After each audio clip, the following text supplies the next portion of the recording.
All right, welcome back. I got a patrol story for you, and the guy I work with on this particular night, this particular story, was a young recruit from the academy that went on another story on my .com site, realcopstoryvideos.com. I think it's the old man and the siren. The same officer that was there is on this one. As a trained officer, senior officer now, I think I had 11 years on. I would get recruits from the academy and keep them 3 months, then they'd move on and we get another one. You're constantly training these young kids. And the academy teaches you basics, and then you come out in the real world and learn how to do police work. That's what any agency will tell you that. So we had a couple of corners in this part of the city. It was over just west of SC along Major Street that was selling little packets of marijuana. In those days, marijuana was a felony, and guys would come on the corner and cars would pull up, and they're selling these little manila envelopes, $20 a pop, or $10 a pop. $10 a pop for whoever would pull up and drive. It was a drive-up thing. We get complaints all the time from citizens. They can't walk. It's near a bus stop, so these poor old ladies can't stand there without these drug dealers in front of them. And so we're going to try to stop this. And I'm working uniform, so we tell the narcotics guys, and they figured they had other bigger and better things to work on. So they kept selling it. So it's our problem. It's my area, my responsibility. All right, fine. It happened at night, of course. So what I would do is I'd get one of my recruits. I'd tell them, here's what we're going to do. We're going to park the car a block away in the dark, in an alley, my police car. We're in uniform. We're going to walk around next to a building in the dark, in a little cubby hole. We're going to watch. We're probably about maybe 15 yards away from where they're selling. And then when we see his sales, we see he's got stuff in his hand, and we're going to wait till he turns away from us, and then we're just going to run up on him, and we're not going to say anything until we get right on him. Okay? Because some of my cop stories from before, on that website, I'm going to plug it again, realcopstoriesvideos.com. There's a lot of episodes where I and my partner, myself and my partner, would not say police until the very last second, if not right when it's happening, because you have to catch them quickly. They won't grab a gun. They won't try to run. They won't. If you do it quickly, they're overcome by it. It's too late to do anything about it. Okay, so we do that on purpose. So that's what we're going to do here. So we get there, we set up, we're coming around the corner, we're peeking. Remember now, we're in full uniform. And I'm looking, and there he is. He's selling, kid, 19, 20 years old. Okay, so we say, okay, here we go, come on, let's go. So we run, and sprinting, okay, and he's doing. And as soon as he turns around, we're about 8 feet from him.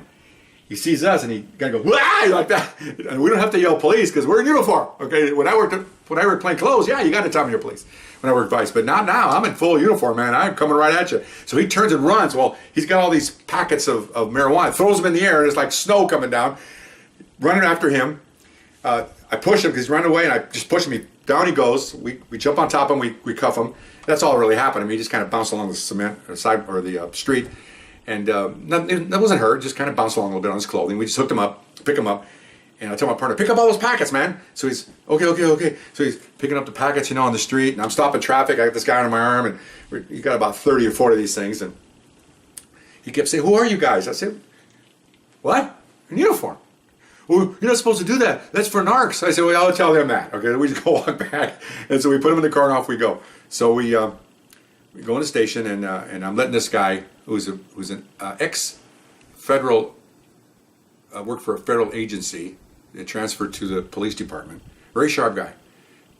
So body's in there. I got the dope in front of me, and I said, "Hey, why don't you go ahead and write the report?" He goes, "Okay."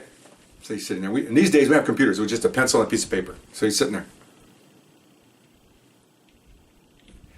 I did this on purpose. Okay, got to teach the kid. So I'm sitting there. I'm getting my evidence put together. I've got some more sheets, some evidence bags. He's just sitting there.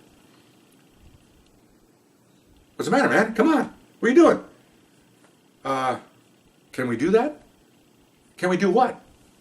Can we jump out and grab people like that? What? I looked at him. You see what this is right here? It's a badge. Okay? Legally, we do it legally, do whatever we want. Okay? Okay, so he just sat there. And I'm thinking, oh man, this guy didn't go nowhere in the department. This guy's a zero. He just does not know what to do. His face is a blank. Look at deer in the headlights. He goes, "How do I start this thing?" "How do you start this thing? What did I tell you sooner? What's the matter with you?" And he goes, "Well, you said that people complain." "Ah, now you got it. And that people said they can't go to the bus stop without." There you go. Use some of that college education, kid. I told you earlier, we get some college kids that they may have a degree. They're not that smart. Okay. Okay. Okay. So you see the light come on. Oh, there he goes. Okay. So, okay, fine. Okay. So I'm booking the evidence, and, page and a half of story. Finally, he says, "Are you done?" "Yeah." So I look at it. Well, he's a college graduate.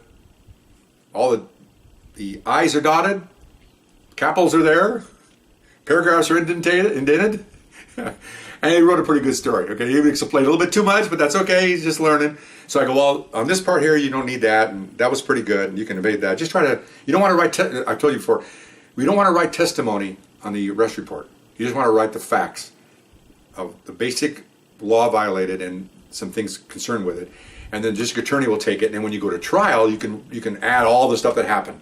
You just go to the basics. We get a complaint. We're there. We saw it. We came out. We got it. That's pretty much it.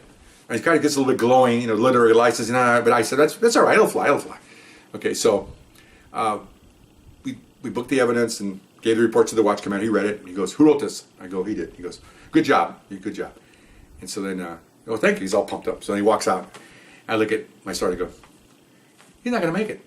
The guy's smart, but he's not smart, okay? He goes, you don't think so? No, I said, he'll probably quit in 5 months anyway.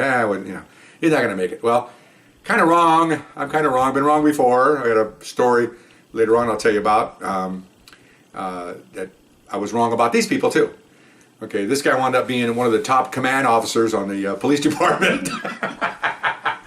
But that doesn't mean anything, because what happens is people that's smart, what happens is they take an exam, go to the next rank, work the field for 6 months, take an exam, go to the next rank, field for 6 months, and then in 10 years, they're out of street work, and now they're doing nothing but administrative stuff, and that's where pretty much he wound up at, some place high up, and some bureaucratic thing where you need people like that. Smart guy, but I thought he was just going to be a zero. Well, he was when it comes to police work. He didn't know he could even do this sort of thing, but that's all right. He's a young kid, and he write it off as that. But I think his retirement might be coming up here pretty soon. But anyway, so hope you enjoyed that. Remember, can we do this? That was an interesting question. We got a guy in custody. We slammed him to the ground. We booked all this. We got all this dope in custody. And he's asking, now can we do this? Maybe you should have asked me before we even started it. Can we do this?